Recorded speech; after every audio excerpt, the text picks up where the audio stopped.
Hey y'all, welcome to Killer Queens, a true crime podcast. I'm your host Torella, and like most millennials, I've always had an obsession with true crime. On KQ, you'll find light true crime stories, millennial hypes and gripes, some adult language, and maybe a special guest here and there. Just like a 90s sleepover, we're just a couple BFFs hanging out, so gather round and let's launch right into it.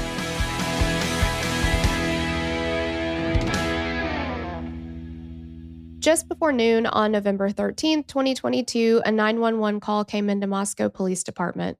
Several college students at the University of Idaho were on the line saying that one of their roommates wasn't waking up, that they'd seen someone in the house the night before. The call wasn't clear, but when responders arrived, the scene spoke for itself. Inside the well-known college party house on King Road were the bodies of Kaylee Goncalves, Xana Kernodle, Madison Mogen, and Ethan Chapin, all dead from sharp force injuries. 6 weeks later, a suspect was arrested and charged. However, no motive or connection has been identified, and doubts still hang in the air as to whether this person is without a doubt guilty. The trial was set to start in August of 2025, but just weeks before, the killer agreed to a plea deal and pleaded guilty to all counts, sparing his own life. All right, guys. Well, we are talking Idaho 4 today.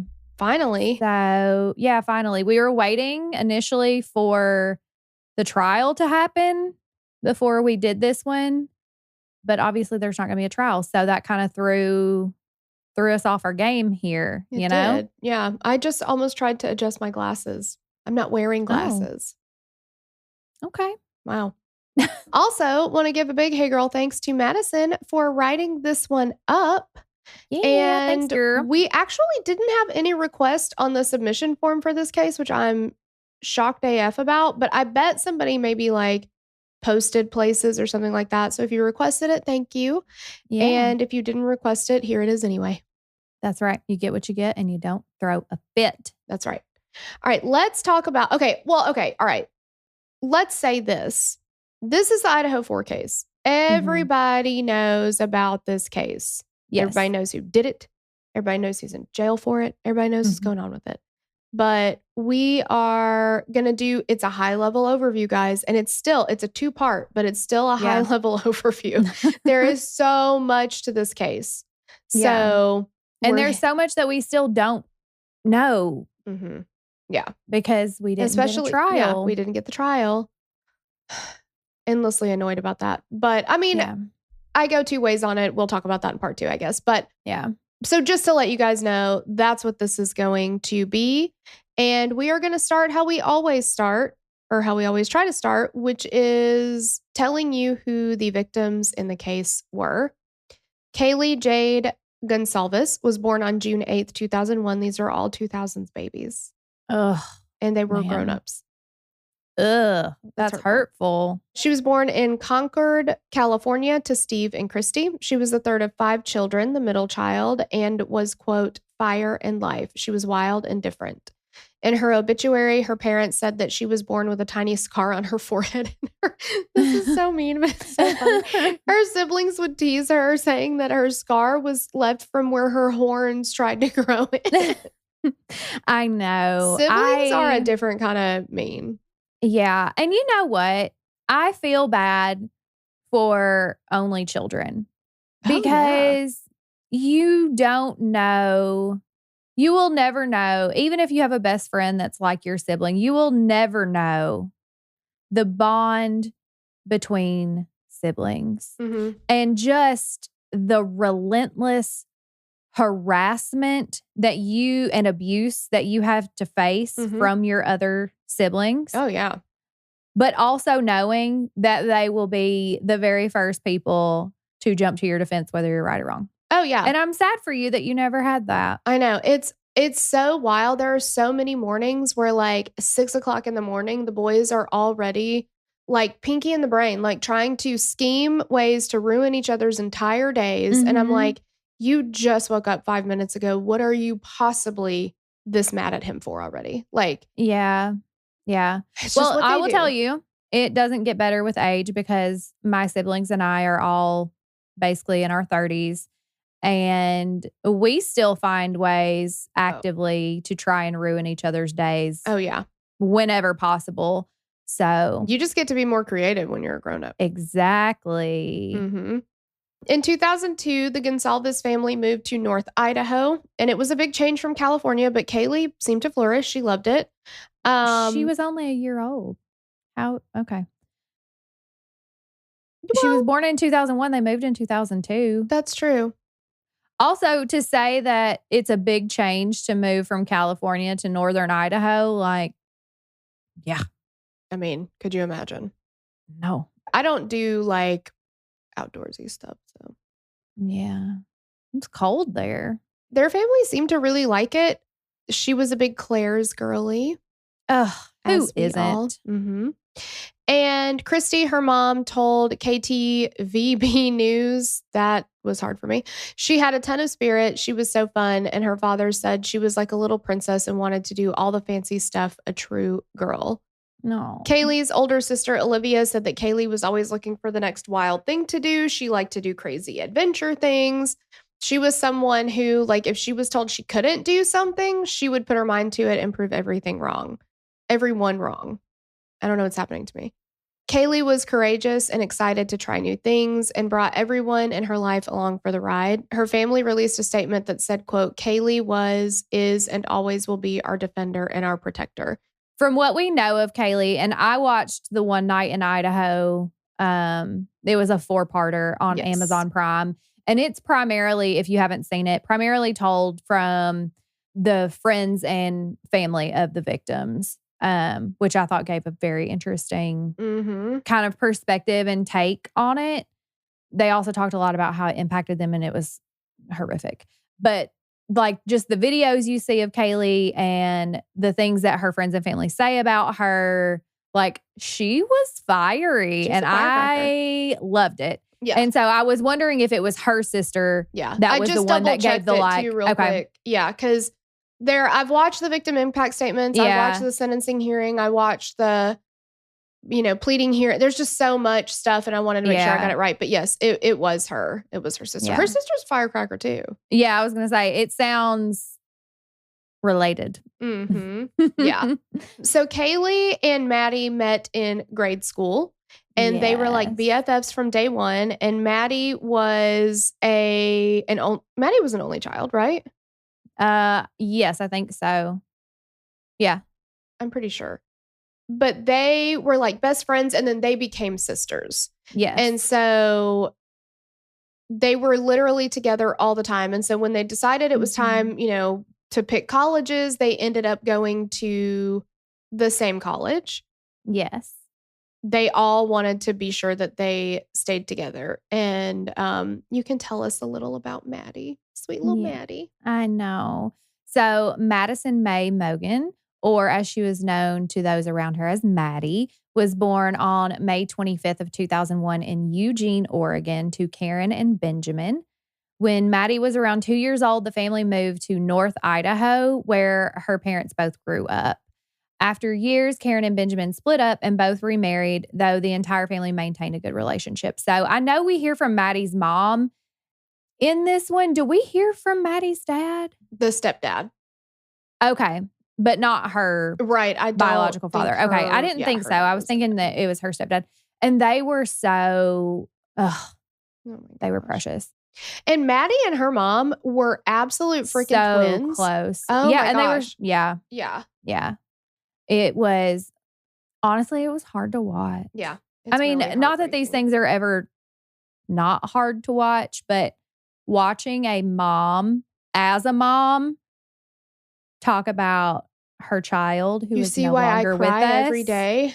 I do see why you cry every day. Couldn't be me. I know. That's why but I get it. We got to add some scams and stuff in because I know. No, my heart can't take it. It's awful. Like, and then we just recorded Astro World, which will release after this, I think, but still. And like, there's a mom in that one too. And it's a lot. It's terrible. Okay. In Maddie's obituary, it reads, to say Maddie is loved by all is an understatement. Maddie was known for her ability to make others smile and laugh with her offbeat and hilarious sense of humor. And it was well known by all who knew her to never let her get hungry. So they're like, you see tons of clips in the One Night in Idaho, and like Maddie is funny. Like they are like making jokes all the time, like just making silly videos, and like she seems like a lot of fun. Oh yeah, for sure. And they the also whole were friend like, group seemed super fun. Like they seemed very tight knit. Oh yeah. And like, yeah. And they're the age group that like they are doing everything on TikTok and on, you know, all of these things. And they're like making those fun videos and stuff like that. Like, I don't know. It's just, I wonder what like, you know, growing up in that era would have been like. To just have so many like, if we have pictures with our friends from that time, it had to be from a disposable camera and it took a week to get them back. Like, yeah. But also there are parts that I'm like, thank God that wasn't on the internet. Big time. Maddie was an easy child growing up. Her father said that she didn't really get into trouble, that she was just fun to be around. He said that she was smart and funny, a real go-getter. Everyone loved Maddie. If she was in the room, she would just shine. So we already know that Maddie and Kaylee went to school together, decided they were going to go to college together. And both girls joined a sorority at the University of Idaho in Moscow, Idaho. Kaylee joined Alpha Phi, right? They called it Phi. I thought it was Phi. I thought it was Pi. So I don't. No, there is a Pi. Oh. Pi is P-I. Oh. This is P-H-I. And I thought that was Phi. But I swear when I was watching One Night in Idaho, they said Phi. Either way, if you're a Greekologist, you can let us know. I fell down at college. I did not make it to Greek life. I did not do Greek life. Also, didn't you have to pay to do Greek life? Like you did, yes. Yeah, I didn't have no money for that. No. Me neither. But anyway, Kaylee joined Alpha, what I'm going to say is Phi. Okay. And all of you Greekologists can yell at me online about it if you want to. Oh. And Maddie was in Pi Beta Phi. I think so. I think you're right. I think it's a long I. I think I'm right too. I always think I'm right though. So there's that. The girls quickly found their place in college, in the college town, and it became their home away from home. Like they were living their best lives at college. They were having a great time, which as you should. Like this is your prime. Yeah. You don't have to be, even if you have a job. Well, okay, I'm not gonna speak for everyone, right? Because some people do absolutely work their butts off through college. But like in general, this is the time of your life where you are a quasi-adult, right? You have some responsibilities, but you're also still in school. So like you get some leeway. Yeah. Right? And you just get to like live La Vida Loca. Yeah. And what a time. I wish I'd had that. It seems awesome. I just worked. Well, if you hadn't fallen down at college, you would have had this time too. It was really taken away from you. Yeah. You was robbed. Yeah, for real. Yeah. But I mean, it does seem like, it just seems really cool. Like it's such a special time in your life. And it's such a unique time in your life too. Like never again will you be at the age where you're grown enough to make your own decisions, but no one, again, speaking very generally, because I know this is not everyone's experience, but no one is expecting you to be a full adult yet. Like you're in the in-between. You're not a girl, not yet a woman. Exactly. You know? Exactly. That is exactly what Britney Spears' song was about. It was about college. It was. Yeah. So. Yeah. So Kaylee was majoring in general studies, and she had a job lined up at a tech firm in Austin, Texas. She was set to graduate early in December of 2022.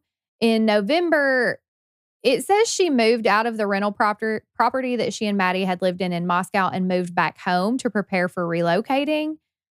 Yeah, I've seen differing reports on that. I've seen multiple reports that say that she did not live in the house in Idaho at the time. But then I've also seen places that say, I think she did live there at the time. Yeah. Either way, she had lived there at one point, regardless of whether she was still actively living there. She did have a room. She was a roommate. Yeah. And her mom was there that night. Yeah. Her mom said she had just gotten her Range Rover and she went there to show it off Yeah. So, yeah, I don't know. You'll see both if you research, I guess is what I'm saying. But regardless, she had been a roommate, a full-time roommate there at one point, and she was there, obviously, the night that this happens. So Maddie was set to graduate in the spring of 23 with a degree in marketing. She was working part-time at a local restaurant called the Mad Greek. She was even using her marketing skills to create and run a social media campaign for the restaurant. Social media campaigns are not easy work. No. Maybe if we were Gen Z, they would be. But I feel like I'm a chronically online person, and I still am just like, I can't figure it out. Nothing makes me feel more geriatric on the internet than a freaking social media platform update. Oh my gosh. Because now I'm like, where's the buttons? I can't find the button. When my friend Jerry tried to teach me Snapchat, I was like, Jerry, where is my page? Yeah. I can't find my page. He was like, girl, you don't have a page. I was like, what do you mean I don't have a page? Like, yeah. Everybody has a page. Not in Snapchat, you know? I could not figure it out. I said, this is too much for me. I can't do it. And that is when you stopped learning. Yeah. Oh, yeah. So Maddie and Kaylee lived in a rental house at 1122 King Road in Moscow. The gray 6-bedroom house had 3 floors and was known as a party house. This is a college town. Every house is a party house. Well, exactly. Like you'll see some ways that people try to talk about this as like, oh, they were the party house and the police were no stranger. They weren't, because sometimes they get noise complaints, but it was a bunch of people living in one house. And like you said, you just rotate whose house are you going to party at that night. Exactly. And we'll get into that with the roommate situation too. Yeah. Why I don't think that that's out of the ordinary. What happened, you know, anyway. But yeah, people would go there and hang out. Like, well, okay, you have to think there's 6 roommates living there. Mm-hmm.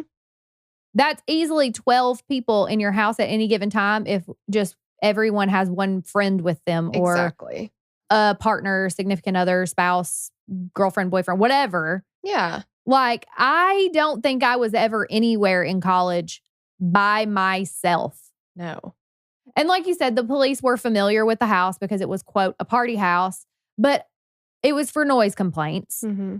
They weren't. It wasn't for anything. Yeah, it wasn't anything nefarious. Yeah. As far as I know, they didn't even get like underage drinking. Citations. I mean, not that we saw. Yeah. But I mean, are you even having a party in college if the cops don't show up for a noise complaint? Well, exactly. Not that I'm encouraging anyone in college that's listening to have the police called on you, but you are at a lame party if the police aren't called for a noise complaint. Don't have them come for other things like that. You don't want to do that. You don't want to be at that party. But if it's just strictly noise, you're in the right spot. Exactly. That's how you know. Yeah. But prior to Kaylee moving out, she had occupied one of the bedrooms on the 3rd floor, just across from Maddie's room. And one of their other roommates who lived on the 2nd floor was Xana Kernodle. You want to tell us about Xana? Yes. Xana, who I love this, she would tell people that her name was spelled like Xanax without the X at the end. Yes. Which is obviously a perfect description because that's exactly how it was spelled. She was born on July the 5th, 2002 in Coeur d'Alene, Idaho, to mother Kara and father Jeff. She was one of 3 children with a sister named Jasmine. They have the coolest names. Jasmine spelled Jazzmin. Mm-hmm. Like, how fun. And then a brother named Elijah, but without the H on the end. Not spelled fun. Yeah. Well, kind of fun. No H. Okay. It keeps you on your toes a little bit, I think. That's fair. Growing up in Post Falls, Xana excelled in gymnastics as a child. And as she moved into middle and high school, she grew into a talented athlete. She played volleyball, soccer. She ran on the track team. She was also a really hard worker. She got a part-time job as soon as she was able to, working at the local Texas Roadhouse restaurant. Oh, hey. After graduating high school in 2020. Moment for a moment of silence for all of us who just passed. Like, that's past our lives flashed right before our eyes when we saw that. Whew. See, I graduated 16 years before they did. I graduated No, wait. Yeah. I graduated law school 6 years before that. Wow. That's really old. Yeah. Xana was accepted at the University of Idaho, where she started working towards a major in marketing. And she, like Maddie, joined the Pi Beta sorority. And she loved spending time with her sisters. And she did also manage to, in between all of the other things that she had going on, work with Maddie part-time at the Mad Greek restaurant. Those who knew Xana said that she was one of those people who did her best to make everybody feel welcome and included. And you hear that from one of the girls in the One Night in Idaho was like, Xana was the first person to make me feel welcome. Yes. Like Xana always made everybody feel included, like they belong and that kind of thing. They said that she had a sense of humor that was impossible to ignore. She had a personality that stuck with everyone she came into contact with. She loved her dog, shoe shine, EDM music, and going to concerts. Everyone talks about how she always had the best playlists. Oh, and like she was always playing music all the time, and she would just like steal an aux cord at a party and like be playing music. And I was like, oh my God, that's my favorite thing. Yeah. I love a good playlist. And also EDM music. I mean, come on. It was kind of fun. Fun. Very fun. She also didn't wear makeup.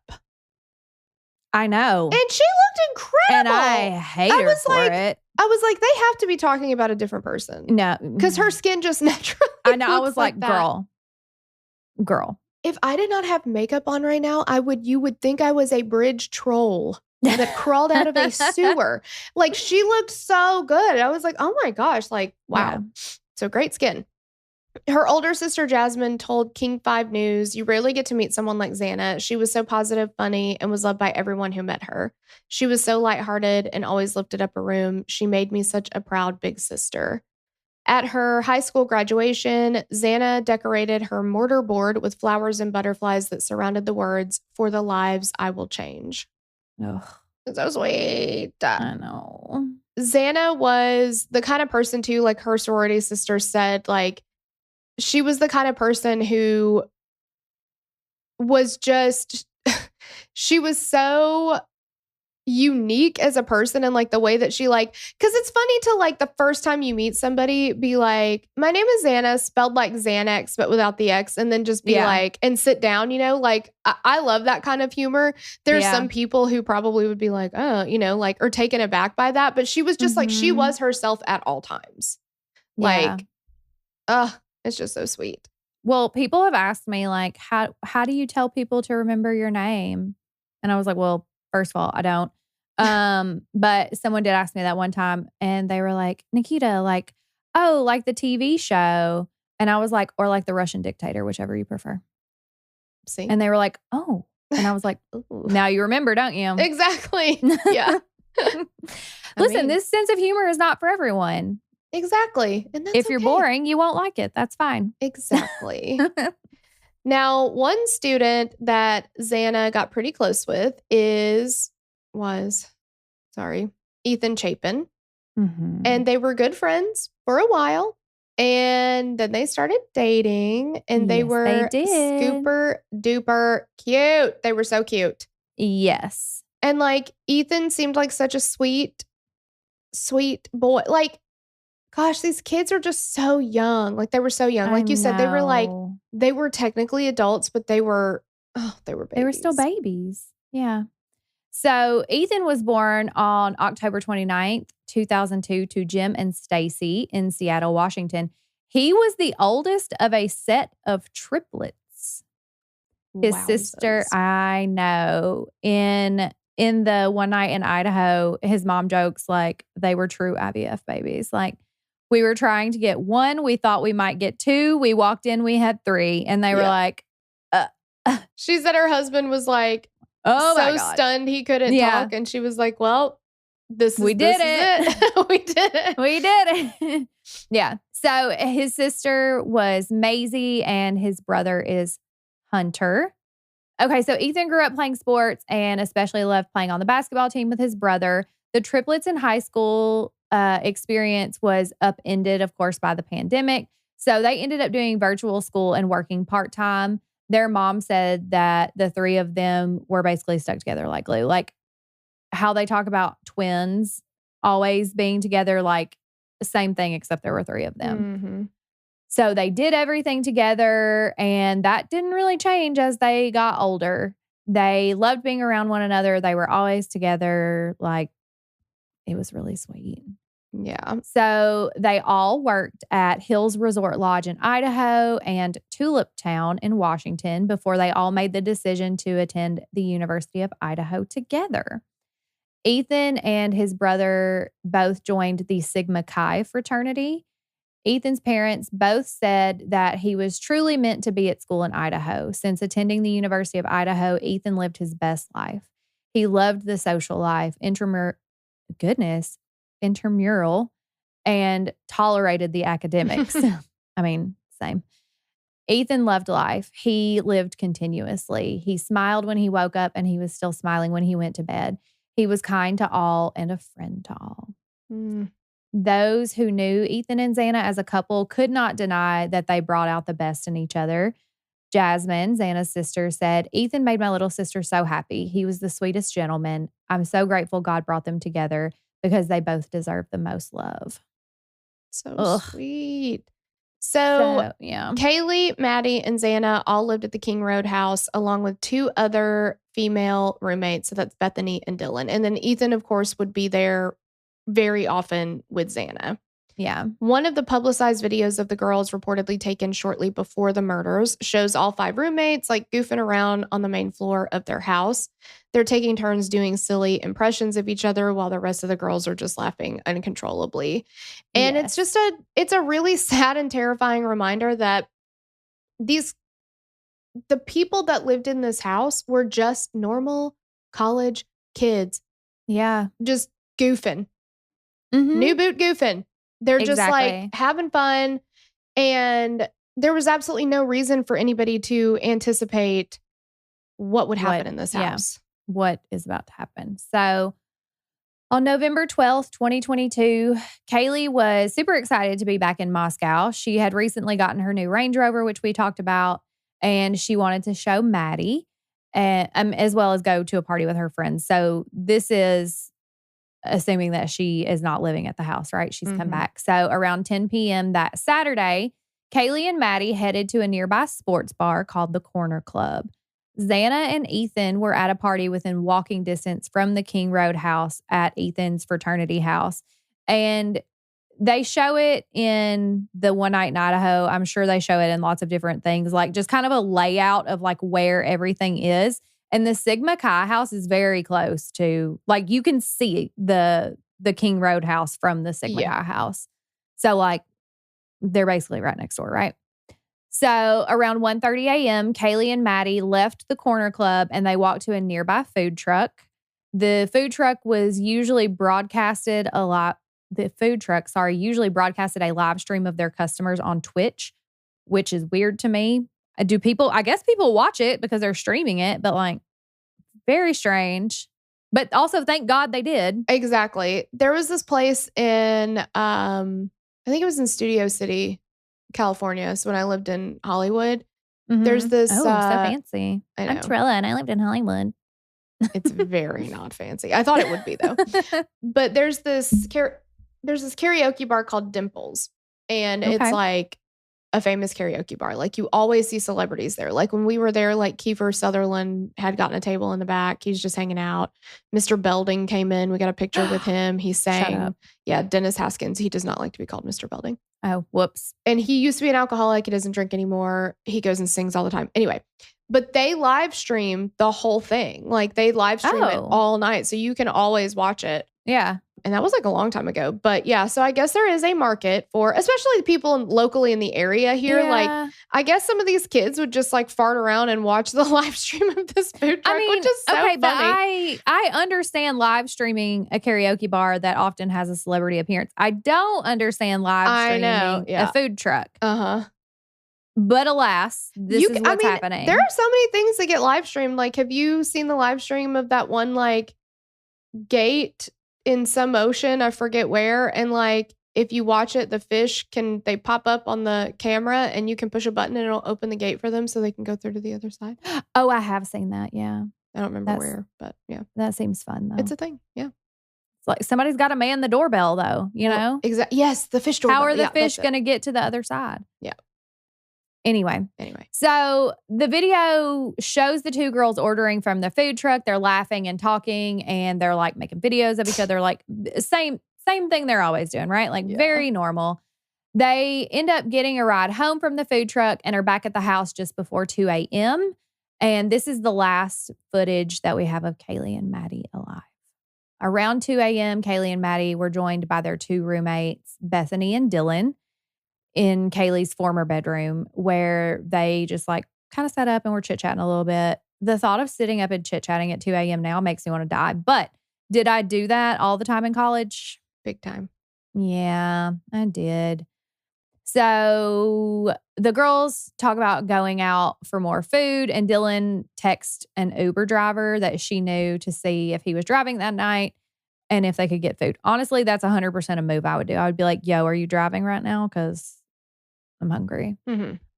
Ultimately, the girls end up just deciding to go to bed, and not long after, Xana and Ethan return to the house as well. And according to some court documents that we've now had released, Xana was actively using her TikTok app from approximately 3:16 to approximately 4:12 a.m. My goodness. Yeah. Xana received a DoorDash order at 3:59 a.m. from Jack in the Box. Ooh. Do you remember they used to have the tacos? You got two tacos for like $1 or something? Yeah. Now back in my day, you couldn't DoorDash that when you were drunk. You had to go to the Jack in the Box. You had to go to the Jack in the Box, and you had to have somebody who was sober enough to drive, or you had to take a cab. There were no Ubers. Yeah. Cabs, yeah. Yeah. But Jack in the Box after a night of drinking, excellent 10 choice. out of 10. Yeah. We wore out Jack in the Box for sure. Those who knew Xana said that this was typical Xana, ordering food after a fun night out. She loved snacking. Same girl. Me too. You will not catch me without a snack. So the timeline we now have for the following hours has been put together from a combination of people's phone records, witness accounts, and other information that was gathered kind of in the days, weeks, months following this incident, right? Yeah. According to the probable cause affidavit around 4 a.m., Dylan said that she was awoken by noises that sounded like she thought Kaylee was playing with her dog Murphy upstairs. Dylan's room was on the second floor of the house, as was Xana's. So we've got Bethany on the first floor, Dylan, Xana on the second floor, Maddie, Kaylee on the third floor. Yes. And she says... They say first floor, though. Was it a basement? It looked kind of like a basement Yeah, to me. It looked like a basement to me, too. Okay. So shortly after this, she heard what sounded like a female voice saying, like, there's someone here. And it sounded like, she said it was kind of in between like a yell and a talking loud. Like it was very stern, like there's someone here. Yeah. And then she said she opens her bedroom door. She looks out, but she doesn't see anything. And then she closes it. She opens it again not long after, hearing something that sounded like crying coming from Xana's room. And then she also heard a male voice say something to the effect of like, it's okay, I'm going to help you, or you're going to be okay, something like that. But she still doesn't see anything. At 4:17 a.m., an outdoor security camera at the house next door recorded distorted noises, sounding like voices, like maybe a whimper. There was a loud thud, as well as a dog barking several times. So Dylan opens her door a third time, and this time she does see something. She later tells investigators that she saw a figure clothed completely in black with a mask covering their mouth and nose. She described him as being male, 5'10" or taller, with an athletic build. She did make sure to say not muscular, but athletic. And I was like, gutted if you're Brian Koberger. And bushy eyebrows. The figure walked toward the backsliding door of the house, and then Dylan locks herself in her bedroom. Like she's like, oh my gosh. Okay.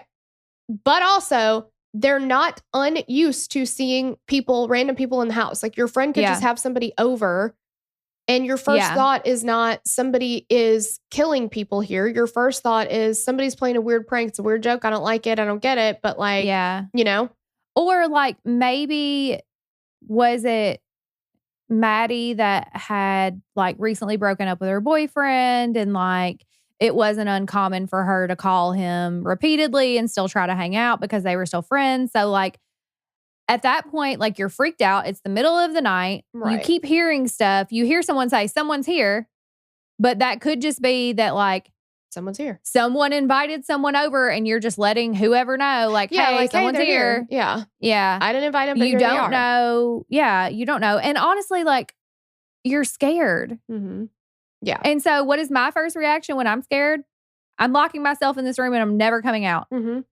And I'm going to convince myself that I did not see what I saw. Exactly. Or what I think I saw. And you also don't want to be that person that like calls the police and then they show up and they're like, this is somebody that was invited over here. Are you freaking crazy? Like, yes. Yeah. Yeah. So she ends up calling and texting her roommates to see if they're still awake. You know, have you heard anything? Mm-hmm. And Bethany, whose bedroom, remember, was on the first floor, was the only one to respond. And Dylan said, hey, I think I heard something. I saw a man in a ski mask. Between 4:22 and 4:26 a.m., they end up texting each other. So Dylan says to Bethany, no one is answering. I'm really confused right now. She also texts Kaylee during that time, just her name, Kaylee. Mm-hmm. And then she texts Bethany, what's going on? Bethany says, yeah, dude, what the fuck? Xana was wearing all black. And Dylan says, I'm freaking out right now. No, it's like a ski mask almost. And then Bethany says, shut the fuck up. But, you know, they're using all the acronyms. And then she said, actually. And then Dylan says, like he had something over his forehead. Oh, over his forehead, I think is what she means. Yeah. And little and mouth. Bethany, I'm not kidding. I'm so freaked out. There's a lot of typos. Yeah. Bethany says, so am I. Dylan says, my phone is going to die. Fuck. Bethany says, come to my room, run down here. And Dylan says, I'm scared though. And Bethany says, yeah, I know, but it's better than being alone. And she does end up running down She makes a break for it. Like that's brave as shit. Yeah, I don't know if I could do it. I would be like, no, I live here now. Like this is where I live. This is where I live. Yeah. During this time, Dylan also tried to message Ethan through Snapchat and called Kaylee and Xana, but got no responses. Yeah. She then decided to run down to Bethany's room. As she ran across the second floor to the stairs, she saw Xana lying on the floor of her bedroom, her feet towards the door and her head towards the wall, but she just assumed that Xana was like drunk and had passed out. The amount of times that I have found my friends passed out in weird fucking places. Yes. You know, like. And let's also keep in mind, it's 4 a.m, so it's probably dark outside. Mm-hmm. We're not turning on lights. Like, and also, you're already drunk. Freaked out and anxious. You're drunk. You're freaked out. Like your adrenaline is like through the roof. Yeah. Like, yeah.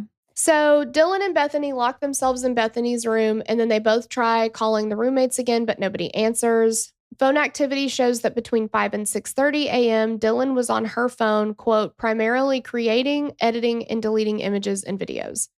After that, her phone showed no activity until 8:05 a.m. when she logged onto Instagram briefly.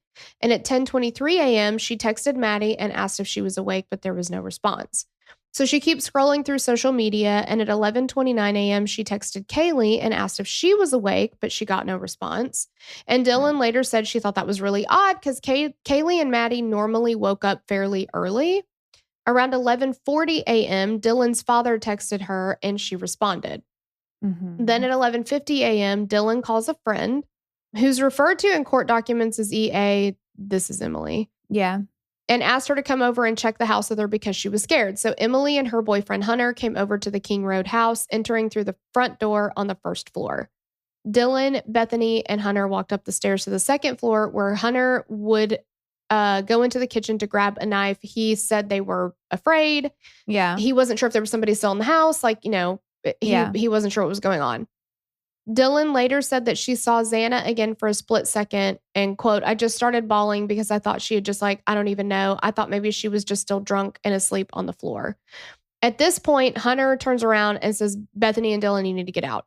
So they walk downstairs and they go outside along with their friend Emily, and Hunter follows them outside shortly. And he's like, you need to call 911. And so the 911 call from Bethany's cell phone comes into the police at 11:56 a.m. and we will listen to it. 11:55 a.m. 42 seconds, November 13, 2022. 911 location of your emergency. Oh, Something is happening. Something happened in our house. We don't know what. What is the address of the emergency? 1122.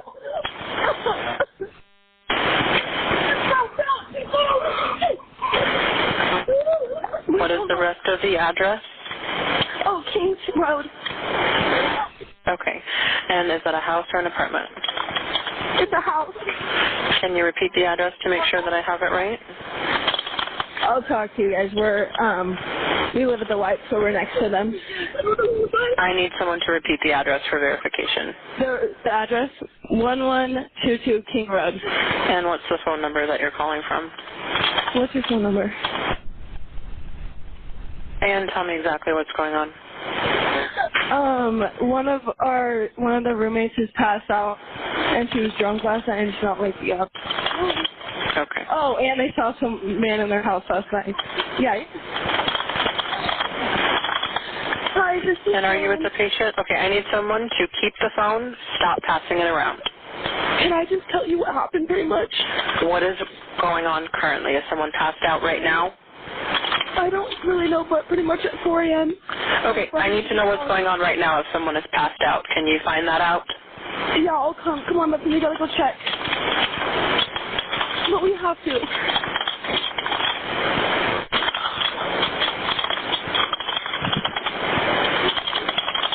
Is he passed out?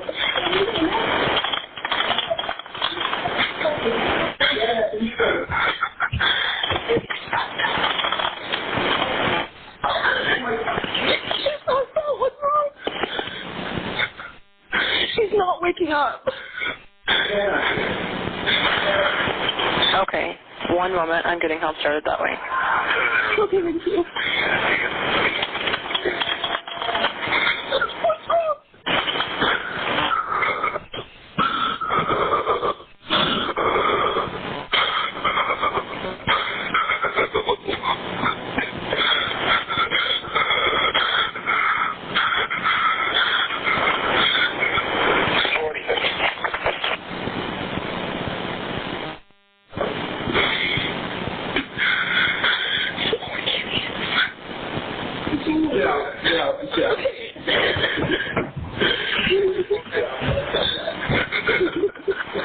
Okay, and how old is she? She's 20. 20, you said? Yes, 20. Here, do you want Okay. to talk to them? Hello? Hello? Okay, I need someone to stop passing the phone around because I've talked to 4 different people. Okay, sorry, they just gave me the phone. Is she breathing? Hello? Is she breathing? No. Okay.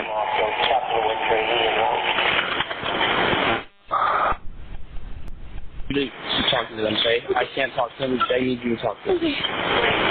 Hello. Okay. I have already sent the ambulance and law enforcement. Stay on the line. If there is a defibrillator available, send someone to get it now and tell me when you have it. Say that again? There's a police here right now. Okay. If there is a defibrillator available, send someone to get it now and tell me when you have it. We don't have one. I think yes. Do you have a defibrillator? Yes, you have one. Are you talking to the officer? Yes. Okay, I'm going to let you go since he's there with you and can help you. Okay, thank you. Bye. Okay. 11:59 a.m. 49 seconds, November 13, 2022. Okay. And I also the dispatcher is like, if y'all don't stop passing this damn phone around, stop passing the phone around, which I Yeah. understand, but they're all, God, they're in shock. Like they don't know what's going on. And I feel so bad for Hunter because he thought, oh, I'm going over to the girl's house again, because in the one night in Idaho, Emily says it was not uncommon for them to be like, we're really freaked out. Can you bring Hunter over? Make him check the house. He was the designated house boyfriend kind of thing. He's got to come check the perimeter. So he's like, yeah, whatever. Okay. And in that, I think it's Emily that's talking about it, says that Hunter comes out and he looks at them and he says, you need to call 911 and you need to tell them that there's someone here who's unresponsive. And the way that she says that he talked to them, to the girls that were sitting outside, was He was trying to be like very calm. He was trying to like not freak them out, but also be like, they're not responding. Someone needs to get here. Yeah. Just tell them that. Yeah. And like, I know he was in shock too, but like 100%. Yeah. that poor baby. Well, and he walks in because if he goes into Xana's room, he's seeing Ethan too. That's his best friend. Yeah. Like, it's just so sad. Yeah. And first responders get there. They go inside. On the second floor, they find the bodies of 20-year-old Xana Kernodle and 20-year-old Ethan Chapin. When they get up to the third floor, inside another bedroom, they found 2 more bodies belonging to 21-year-old Kaylee Goncalves and 20-year-old Madison Mogen. All 4 had been brutally stabbed to death. Yeah. And in the crime thing, the night in Idaho, it made it seem like they didn't find Madison and Kaylee right away. Yeah. Like they only thought it was Xana and Ethan at first. And then everybody is like, wait, where are Kaylee and Madison? Yeah. Where are they? Yeah. They're not answering their phones. And I think one of them finally like pings Madison's phone or something. And then they're frantic and they're trying to tell the police, you have to go upstairs. There's another person here. There's another person here. We think you have to go check on her. Yeah. And the police are kind of like, listen, we're checking the scene. You can't go in there, blah, blah, blah, whatever. Like they almost made it seem like they were just like panicking and dismissing them a little bit. Yeah. But they were like, no, her phone is pinging in here. Like her location is showing that she's in there. You have to go in there. You have to check on her. And that's when they find the other 2. Yeah. And in the body cam footage, like they go out and they talk to Dylan again and she's like frantically, you know, telling them what she saw and like all the stuff. And then she's like, are the other 2 girls here? Are they here? Like, are they here? Where are they? Are they okay? Yeah. And he's like, I don't know. We're processing everything. We can't tell you that. They weren't telling them anything, which on one hand I do understand. But on the other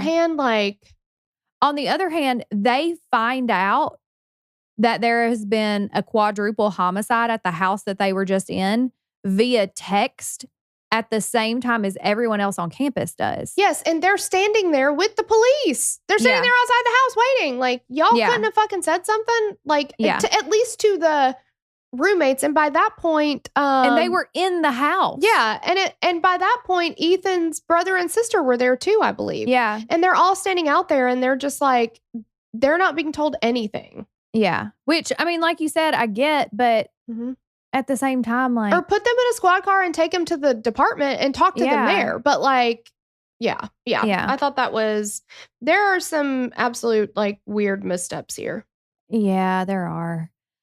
So, on November 13th, which is the day that they were discovered, the Moscow Police Department released their first press statement, basically. It was super brief. All they did was confirm the names of the 4 victims and that they had been found at the King Road house. There's no mention of a cause or manner of death. And it ended by asking those with information to please contact the department. Like, they had nothing. They said nothing. They gave nothing away. They also didn't really have anything to give away at that point, right? But it was also a pretty abrupt, like, press conference. Like, it was kind of weird to me, right? Yeah, it really was. And it left a lot of room for conjecture and speculation, and they really didn't give a lot of information. So then there was like all of these rumors going around that was like, oh, it was Ethan brought bad drugs in the house and they all overdosed, or it was a drug hit or whatever. And they were like, this was not a house full of kids that were doing hard drugs. Like, well, and we also find out that the Moscow Police Department has not had a murder for 7 years or something prior to this. Like, this is a college town and they are doing college arrests, underage drinking, probably drug-related things, noise complaints, parking violations, theft, that kind of, like, they don't do this, at least not regularly, right? Yeah. So then we hear from Officer Brett Payne. He was one of the responding officers that showed up at the house several hours after the bodies were discovered. His official statement, which was released to the public later, gave more insight to kind of what was going on inside the house. He says he approached Xana's room on the second floor and he saw a body laying on the floor, which he later determined was Xana. And he then saw Ethan inside the room. He continued to the third floor where he reported finding 2 females in a single bed in the room. He says, I also later noticed that what appeared to be a tan leather knife sheath laying on the bed next to Mogen's right side. So he noted that he later found out that in the other bedroom on the third floor, which was Kaylee's room, responding officers found her dog Murphy. I know. That poor baby dog. I know. And he said all victims appeared to have suffered sharp force injuries. Yeah, and obviously, I mean, this hits the community like a ton of bricks. This is a quiet town. It's a very small college town. You hear what we always hear. Nothing like this happens in Moscow, you know, like all of these things. And immediately the police came out and were like, look. 4 people were murdered in a brutal way, but you guys are all safe. It was targeted, and so it's not about you. Yeah. How do we know that? And so that? then people were like, it was targeted how? How do you know? Yeah. How do you know? That. So you don't know that everybody's safe. Yeah. And they were like, we just know. Yeah. They were like, well, if the murders took place, you know, around 4 a.m. and there were 8 hours before the victims were discovered, like that person could have committed more murders and yet they did not. I'm like, yeah. Okay. Like, have you ever heard of a serial killer? There's a cooling off period, my dude. I was like solid evidence. I know. I was like, okay. So they were like, obviously, so that means that like everybody's safe. But the people who lived there were like, I don't think so. Yeah.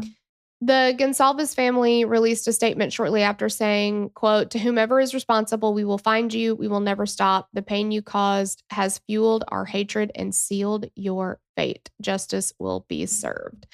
I just feel, and like Kaylee's sister Aubrey posted on her Instagram, you know, telling the other students that are still at the school, like, your grades are not as important as your safety. You need to be safe. Pay attention to your surroundings. Like, this person has not been caught. And I get the police maybe wanting to comfort the community and be like, well, it was targeted. But if the information they had right up front did not indicate that. That's irresponsible to be saying that. You don't know that. And if he had not been caught when he was, I do believe we would have more victims. Yes, I agree. Like, you can't just make a statement like that. Yeah. Well, at a later news conference, the police chief goes back and kind of backpedals and clarifies that whoever is responsible is still at large. We don't have a suspect, and we cannot say that there is no threat to the community. We need to be aware of our surroundings. Yeah, fam. And there was like a mass exodus of students leaving the university, swapping to online classes. Like, if people could get out, they were getting out because they did not feel safe. Yeah, because you don't know what the motive is. You don't know why these people, and you don't know, like, are they looking for somebody else? You know, is it targeted in the sense that it is sorority sisters? It's like, what was the target? Fraternity brothers? Is it certain students in certain groups? Like, because not everybody in that group was in that house, obviously. Exactly. I mean, it's just crazy. Yeah. And the families feel, I mean, much worse than the community, but much like the community, they feel like they're being left in the dark as well. Yeah. And Ethan's father even says, the silence further compounds our family's agony after our son's murder. I urge officials to speak the truth, share what they know, find the assailant, and protect the greater community. Yeah. And you cannot blame them. I mean, the families were not getting updates. They weren't getting information. Jasmine, you know, Xana's sister, said the same thing. Like, we were confused. We were waiting for any information. Like, what could have happened, you know? Yeah. And I do just feel like if you're going to release information to the public, let the families know first. Yeah. And there was a lot that they were finding out just with everybody else, or I don't know. I know that they're not required to do that, but I think it is the right thing to do. Yeah. And at this point, we know they don't have a suspect. They don't have anyone in custody. So everyone is obviously like grieving this horrific tragedy, but they're also questioning, like, why do we not know anything, right? Right. And so these murders gained national attention very quickly. Very quickly. And the one picture that I know we've all seen is like one of the last photo, or it's in the group of the last photos that Kaylee posts on her, or is it Maddie maybe? Whatever. One of them posts on their Instagram. It's the very last post. And I know we've all seen it. It's the picture of the girls. One of them is sitting on top of the other one's shoulder. Ethan's in there. It's all 5 of them, right? And that is the picture that gets used everywhere. That is the last picture of them alive, basically. Yeah, and it was Kaylee's post because the caption was, quote, "One lucky girl to be surrounded by these people every day," with a heart. I know. It's so sad. And guys, that's the end of part 1 because we have a whole second part to get to, and that's the investigation and where things stand now. And things are still coming out, so we'll probably end up having to do an update. But yeah, if you are a patron, you get part 2 right now. It's ready for you, waiting. Yeah. And if you're not get a patron, on over there. Yeah, ain't no thing. You'll get next part 2 on Tuesday. That's right. Love you. And we will see you next Tuesday. Bye. Bye. If you like this episode, be sure to like this episode and follow the show so that you never miss out on new episodes. Get in on the conversation on Facebook and Instagram. You can find us at Killer Queens Pod, or you can join our Facebook discussion group at Killer Queens Podcast, where we discuss cases covered on the show and all things 90s. If you want to submit a case to be covered on the show, visit killerqueenspodcast.com/case submission and just complete the form. And if we cover the case, we'll give you a shout out on the show. Lilas.